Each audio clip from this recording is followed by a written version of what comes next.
I mix what I like, what I like, what I like, what I like, what I like, what I like. All right, what's up, world? Welcome to another edition of I Mix What I Like. I Mix What I Like.org at I Mix What I Like for all your relevant social media. I'm happy to be hosting this segment, and I'm, again, Jared Ball. And joining me this morning to pay a revolutionary commemorative tribute to the recently passed Fidel Castro are two of my longtime friends and comrades and international organizers and activists, Rosa Clemente, veteran scholar and activist and former Green Party vice presidential nominee, and Netfa Freeman, currently working with Pan-African Community Action, or PACA, in Washington, D.C. Welcome to the both of you, and thanks for joining me this morning. Thanks for having me, Jared, having us. Thank you for having me. How you doing, people? Rosa, Jared.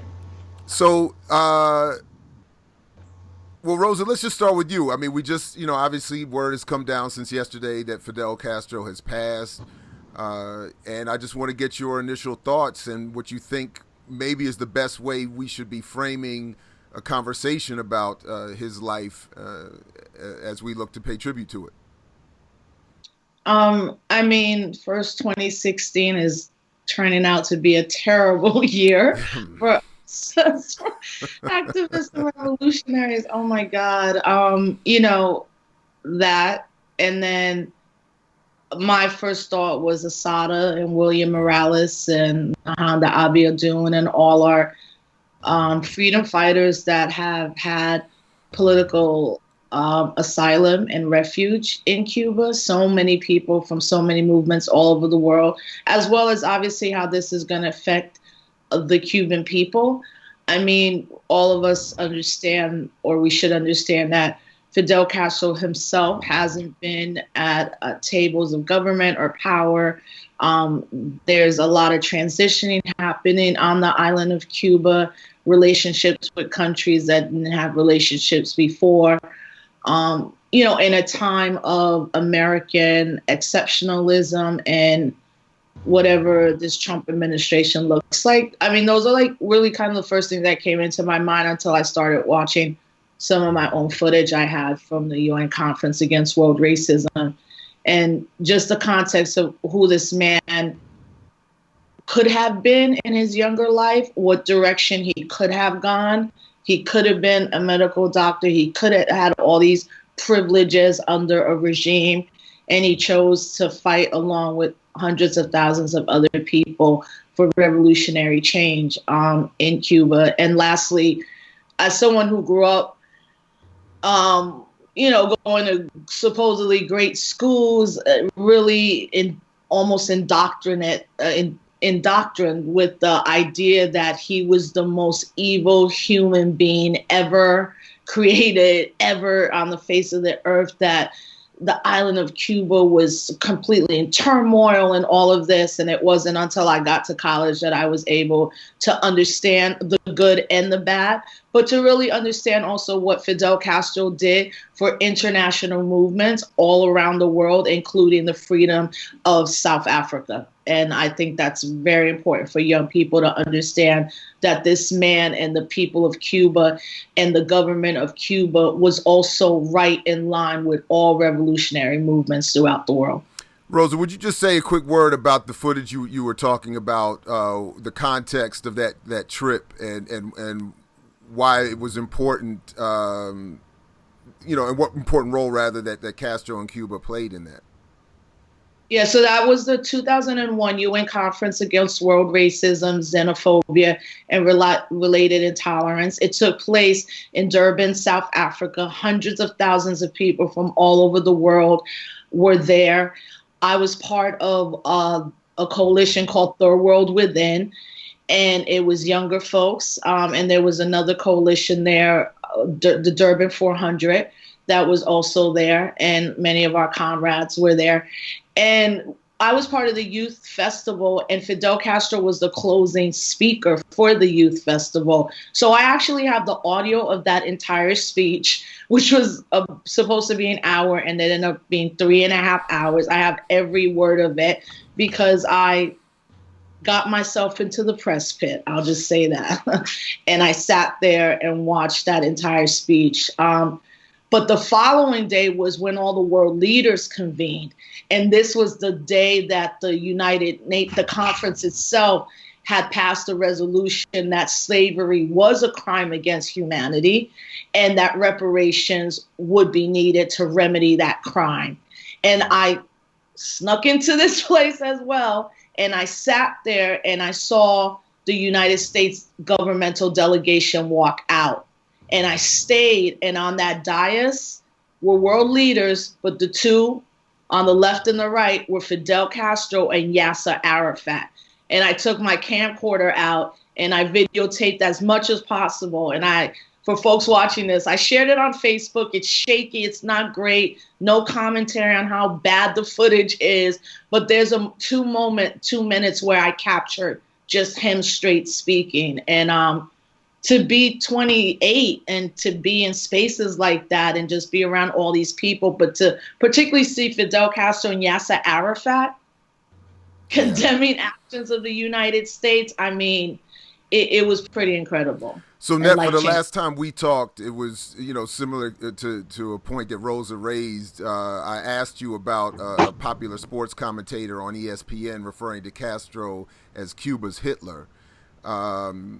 Talk a little bit, if you would, about how he is framed in reality, or how he should be, and how he should be framed in reality in terms of his contributions to the world and your great, experience as an international activist and organizer. Well, thank you. That how he should be framed, and it's interesting because I've always thought of not just Fidel and other leaders, but Cuba and the United States. But particularly when you think about Fidel, the United States, and you asked me that question, I was just saying to Shelley before how so many people will go down and want to regard somebody like Barack Obama in higher esteem than Fidel Castro, and that's how the confusion that exists in the world. And so many people just don't know, especially within this country, about Fidel. In fact, it's very evident to a lot of people around the world, particularly in the oppressed countries, the giant that this particular person was. And this is a life that got things done. And so people around the world will, while here we're going to see all kind of other kind of propaganda and whatnot, people around the world will be mourning. There's going to be a whole lot of celebrations and things like that because people see Fidel as, and even his speeches. I mean, this is a person who really should be considered one of the greatest ideologues of our time. This is a person like Rosa just talked about that speech that was 3 hours. There's so many speeches like that. The Cuban people have been able to transcribe into text that people can read. I used to read Fidel speeches like 2003, and the stuff would come out when the internet became popular.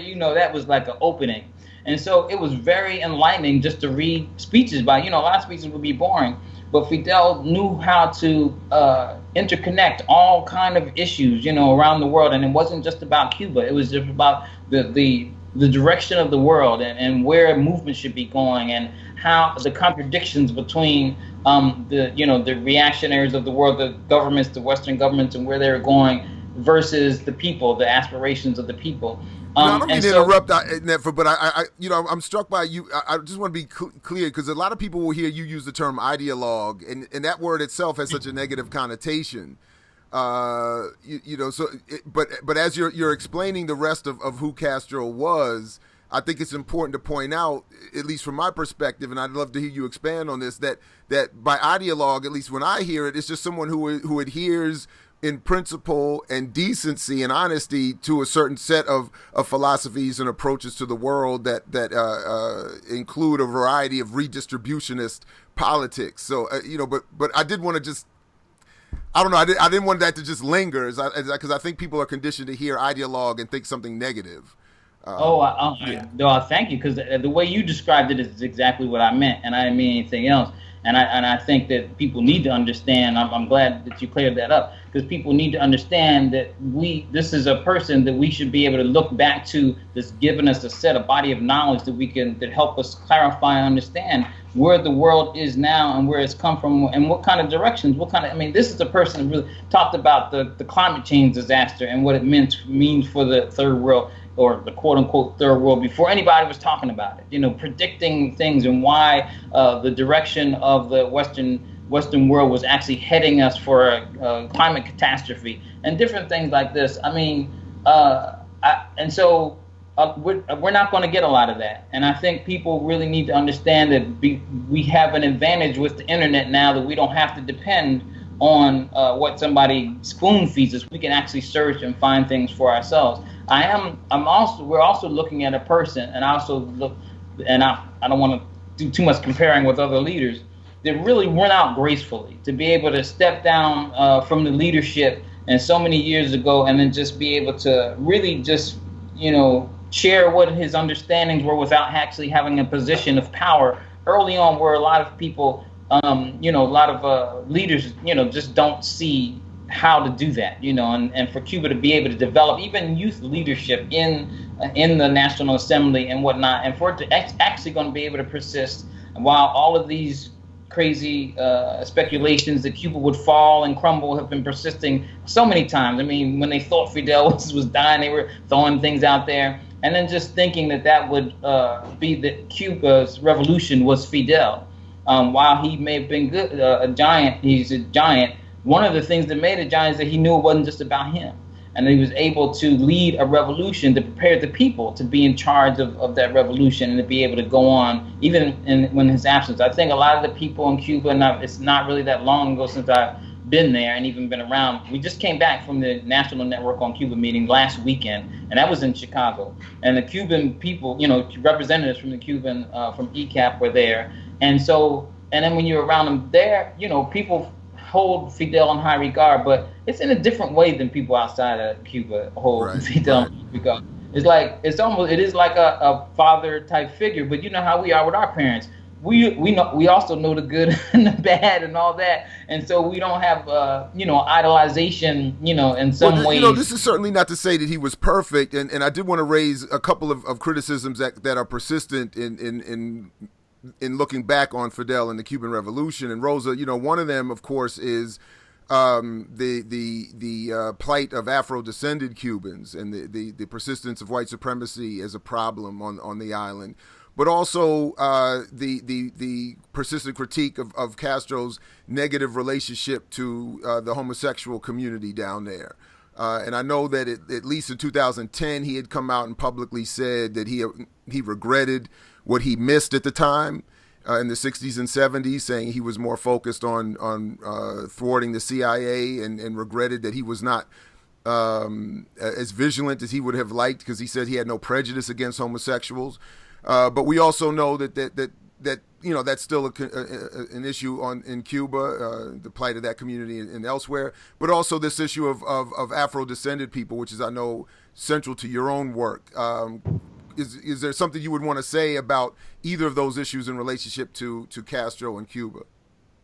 Yeah, I mean, I think for those of us who study and who do the work that we do, we don't, as Netfa said, we don't idolize him.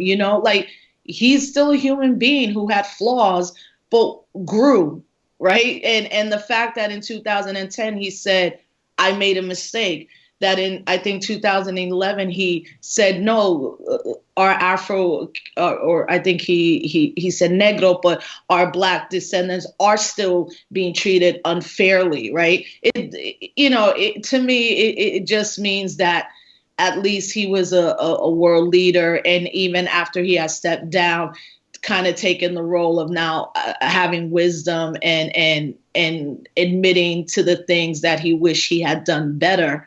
But again, to leave it in the hands of the Cuban people, So I think there's always a mistake for those of us who, and I'm not a great studier. We have people who have studied him way more that we will be listening to in the upcoming weeks. But that we have to see him as a leader that was willing to evolve and not stay stagnant. And I feel that's what he was trying to do until his very last speeches. And we do have to understand that in Cuba, we have the lowest illiteracy rate almost in the world. The medical system in Cuba, some of the innovations they have made against certain cancers, and even the fact that every year there are hundreds of African American and Latino students that leave this country to go study for free, to become doctors. For 7 years in Cuba, and then come back either here, Latin America, or Africa. And I know two of my younger friends who are those doctors. That's right. And one right now is in the Bronx working, That's and one right. is on home to work. So I think we can't ever see someone as a perfect leader. No leader is perfect. But one thing Fidel Castro and the people of Cuba have never done is impose their will and their might, if they have military might or any of that, on the rest of the world. I just want to say I know one of those brothers too, and I know he likes to to keep his business personal, but I would love to have shouted him out. But he knows who we shouting out, and doing that really good work, and I deeply appreciate having some personal experience with that history that you're talking about with Cuba and supporting revolutionary medical work. Netfa, same question, just as we wrap up here, the whether you want to take on those two specific issues or anything else, and resetting what you think should be the focus as people look to commemorate, or just as they are bombarded with popular discussion of Castro and the Cuban Revolution. Right. I would like to say something about those issues, and there's actually reference an article by Afro-Cuban brother Eugene Godfrey, late Afro-Cuban, and there's an article on afrocubaweb.com called Reflections on Race and the Status of People of African Descent in Revolutionary Cuba. It's written in November 2000. And then Eugene, who I actually knew personally, he's gone from us now, but one of the things he points out that it's been quite early that Fidel, and we should, I think, one thing, we should also separate the shortcomings of a country from the shortcomings of individual leaders of that country. And so a lot of times when somebody is as great as Fidel, they look at, the conditions in a place and attribute them to that person. And so, but Eugene actually talks about how even early on, Eugene was African in Cuba, and he talks about early on it was Fidel, unlike the other leaders in the Cuban Revolution, was calling out the revolution on the issues of race and the conditions of African people. And this goes back when he wrote this article. And he even quotes some of the things that Fidel was saying in terms of the mistakes, like we're saying, they admitted to making mistakes in the very early on. And then when it comes to the conditions of African people, and this is what I think might be the latter comments he was making with that you referred to just now, like in 2010, where that, racism and these things persist. They're not something you can legislate away or have a revolution and they just disappear. It takes, a long time. And so what we can say about Fidel is that he was able to see these things very early on, while may not personally been able to make things progress as fast as they could or should. He was able to have some insights, and actually was called what we call keeping it real when it came to National Assembly and the leadership, in ways that a lot of the more non-African leadership in Cuba were not doing, and even you could say even African. And so, I think I would say that, but in terms of the larger question, how we should leave, I think we should see this now. Fidel lived a full life. I think he was, it's not really a time for mourning. He lived to 90 and was able to kind of retire and back in life that I think most of the Christians live. And at this point, whenever a leader passes, it affords us all a great opportunity to get greater attention now. And so those of us who know more about him in the barrage of all kind of misinformation, it gives us the opportunity to correct that stuff and to raise up higher ideals. So just for my own closing 2 cents, I would just want to remind, as Rosa started off with, he supported our political prisoners from Asada to Nahanda Abiodun and many others. He supported the liberation struggles throughout Latin America and the Caribbean, the African continent, the revolutionary struggles in Zimbabwe and Angola and Namibia and South Africa, all in the Congo, of course, owe him a great debt as well, and he inspired many and continues to around the world. So to him we say rest in peace. To you both I say thank you for joining us, and peace if you're willing to fight for it, as Fred Hampton used to say, and we'll catch you all in the whirlwind. Thank you again. I mix what I like, what I like, what I like, what I like.